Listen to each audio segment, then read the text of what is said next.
Hello students, how are you? I hope you all are good bachcho. So today we are going to recite a beautiful poem which name is True Love. Yes students, let's begin.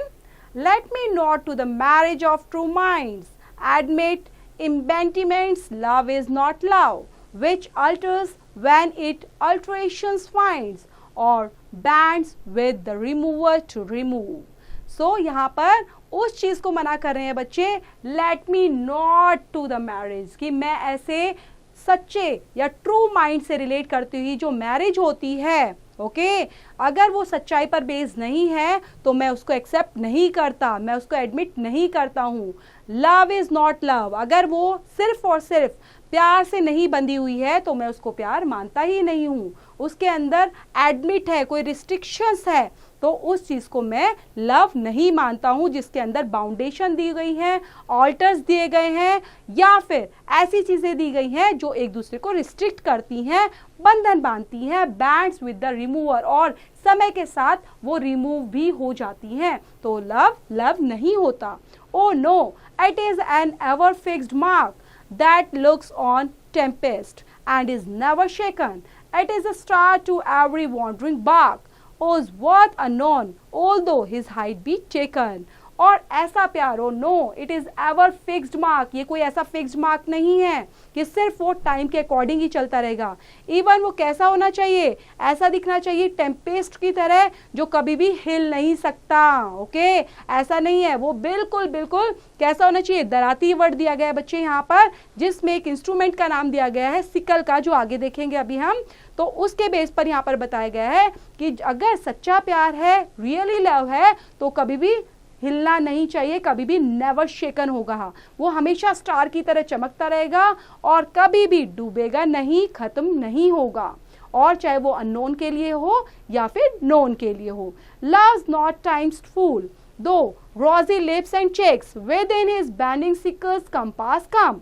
Love alters not with his brief hours and weeks, but bears it out even to the edge of doom. If this be error and upon be proved, I never rate nor no man ever loved.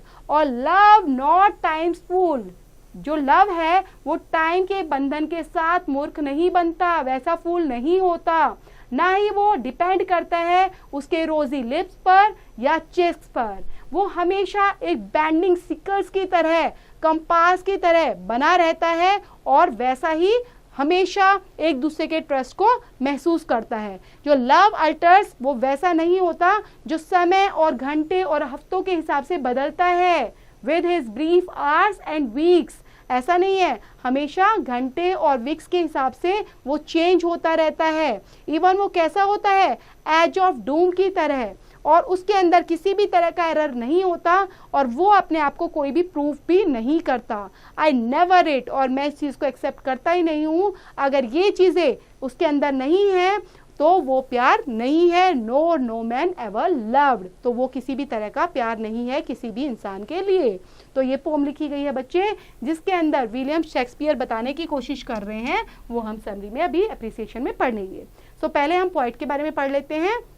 William Shakespeare was born at Stratford-on-Avon on the 23rd April 1564 and died on the same date in 1616.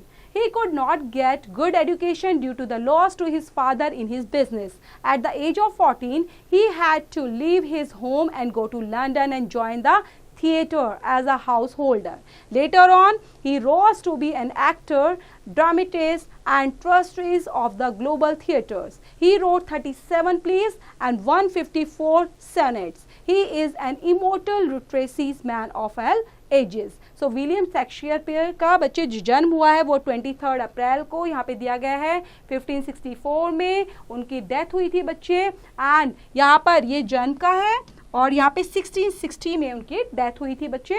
और यहाँ पे good education प्राप्त करने के लिए वो चले गए थे आगे पढ़ने के लिए. जो 14 में कहाँ पर गए बच्चे, लंदन के अंदर. उन्होंने वहाँ पर थिएटर ज्वाइन किया, हाउस होल्डर बने, और बाद में उन्होंने एक्टर में किया एंड ट्रस्टी बने वो ग्लोबल थिएटर के. 37 प्लेज लिखे हैं, 154 सोनेट्स लिखे हैं उन्होंने, और इमॉर्टल लिटरेसी उन्होंने राइट डाउन की हैं अपनी एज के बेस पर।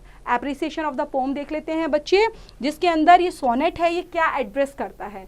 ये जो सोनेट है बच्चे, ये एड्रेस कर रहा है to a handsome young man को, जो who was the Shakespeare's true friend है and whom his lady had deceived, और एक लेडी ने उनको धोखा दिया है, डिसीव्ड किया है। जब भी वो देख रहे हैं ना लव के बारे में, क्या बोल रहे हैं कि वो कैसे लव को मानते हैं कि ऐसा होना चाहिए और ऐसा नहीं होना चाहिए। तो एक उनका ट्रू फ्रेंड है और एक लेडी ने उनको कैसे डिसीव किया है, उस पर बेस को ये एड्रेस करता है। Shakespeare impresses upon his friend and desirability of continuing their relationship in spite of the dark clouds that are hovering over it at the moment। और रिलेशन को शो करता है और क्या दिखाता है? डार्क क्लाउड मीन्स कितना भी घना, मीन्स प्रॉब्लम्स क्रिएट होती हैं या कितनी भी ऐसी हमारे पास आ जाती है लाइफ में डिफिकल्टी, तो उससे भी वो जो लव होता है वो कभी भी हिलता नहीं है, वो स्टेबल बना रहता है। यहाँ पर हमारी पोम एंड होती है बच्चे, तो इसको पढ़ेंगे, रीड आउट करेंगे अच्छे से और इससे रिलेट करती हुई exercise do it yourself student.